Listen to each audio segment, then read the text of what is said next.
बिस्मिल्लाहिर्रहमानिर्रहीम, अस्सलाम वालेकुम। ये है यूट्यूब चैनल आसान सिंधी और हम हैं मिस इशाल गुल। आज हम पढ़ेंगे क्लास 9 की आसान सिंधी का लेसन नंबर 3, हज़रत इमाम जाफ़र सादिक अलैहिस्सलाम। शुरू करते हैं। हज़रत इमाम जाफ़र सादिक अलैहिस्सलाम सन 80 हिजरी में मदीने मुनव्वरा में जावा। संदन वालिद जो नालो इमाम मोहम्मद बाक़िर अलैहिस्सलाम आहे। संदन नस्बी सिलसिलो चौथी पीढ़ी में हज़रत अली करमल्ला वजह सां मिले थो। पाण इब्तिदाई तालीम पंहिंजे ॾाॾे हज़रत इमाम ज़ैनुल आबिदीन खां वरिताऊं। पंहिंजे ॾाॾे जी वफ़ात खां पोइ पंहिंजे वालिद जे दर्स में शरीक थिया ऐं तालीम जो सिलसिलो जारी रखियाऊं।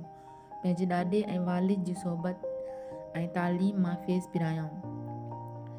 इमाम जाफ़र सादिक पंहिंजे वक़्त जा वॾा आलिम ऐं फ़क़ीहा हुआ।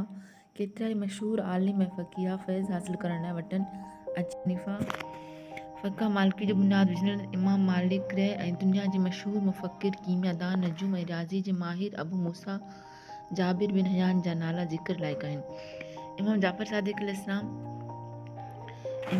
सादिक अलैहिस्सलाम दीनी मसइलनि जी तहक़ीक़ ऐं छंड-छाण करे इन्हनि ते क़ुरान ऐं हदीस जी रोशनी में फ़ितवाऊं ॾिनऊं। संदन दीनी फ़ितवाउनि, फ़ैसिलनि ऐं दीनी सम्झाणनि अॻिते हली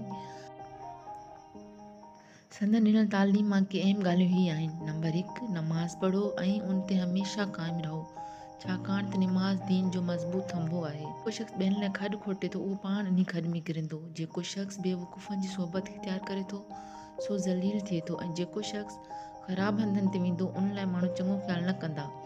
हमेशा सच ॻाल्हाइजे, पोइ उन मां नफ़ो हासिल थिए या नुक़सानु। जेकॾहिं माण्हुनि सां मेल मिलाप रखिणो हुजे त चङनि माण्हुनि सां ई रखिजे। फाजिर ऐं फासिक माण्हुनि खां हमेशा दूर रहिजे। उहे माण्हू अहिड़े जबल वांगुरु आहिनि जंहिंमां न को पाणी जो चश्मो थो निकिरे ऐं न ई वरी मथसि को वण ई थो उभिरे। हू अहिड़े ज़मीन जहिड़ा आहिनि जिते कंहिं बि सिले पैदा थियण जी का उमेद न आहे। हज़रत इमाम मालिक जी कचहरी में हिकु दफ़े हज़रत इमाम जाफ़र सादिक अलैहिस्सलाम जी ॻाल्हि अची निकिती। पाण फरमायाऊं त आउं जाफ़िर बिन मोहम्मद जी ख़िदमत जॾहिं बि हाज़िर थींदो हुअसि तॾहिं खेसि हमेशह मुरकंदे ॾिसंदो हुअसि। जॾहिं संदन ख़िदमत में नबी करीम सल्लल्लाहु अलैहि वसल्लम जिन जो ज़िक्र थींदो तॾहिं पाण एतिरो मुतासिर थींदा हुआ जो संदन मुंहुं मुबारक ज़र्दी माल थी वेंदो हो। ऐं निहायत खणो संदन ख़िदमत में हाज़िर थींदो हुअसि। पाण सदाई नमाज़ पढ़ंदे ॾिसण वेंदा हुआ या रोज़े जी हालत में क़ुरान मजीद पढ़ंदे ॾिसबा हुआ। संदन दिलि में अल्लाह ताला जी ज़ात खां सवाइ ॿिए कंहिं जो बि ख़ौफ़ कोन हो। हज़रत इमाम जाफ़र सादिक वॾा सख़ी हुआ जेको मुस्तहिक़ ऐं ज़रूरतमंद वटि ईंदो हो उनजी अहिड़े नमूने मदद कंदा हुआ जो माण्हुनि खे जी ख़बर ई कान पवंदी हुई।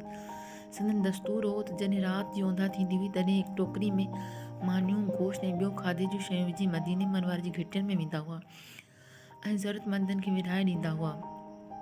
इहो अमल संदन आख़िरी दम ताईं क़ाइमु रहियो। इस्लाम जी हिन बुज़ुर्ग हस्ती सन 148 हिजरी जे शवाल महीने में वफ़ात फरमाई। इसके साथ ही लेसन कंप्लीट हो गया। अब इसकी एक्सरसाइज इंशाल्लाह हम फिर नेक्स्ट वीडियो में करेंगे। अपना और अपने फैमिली का ख्याल रखें, खुश रहें। अल्लाह हाफ़िज़।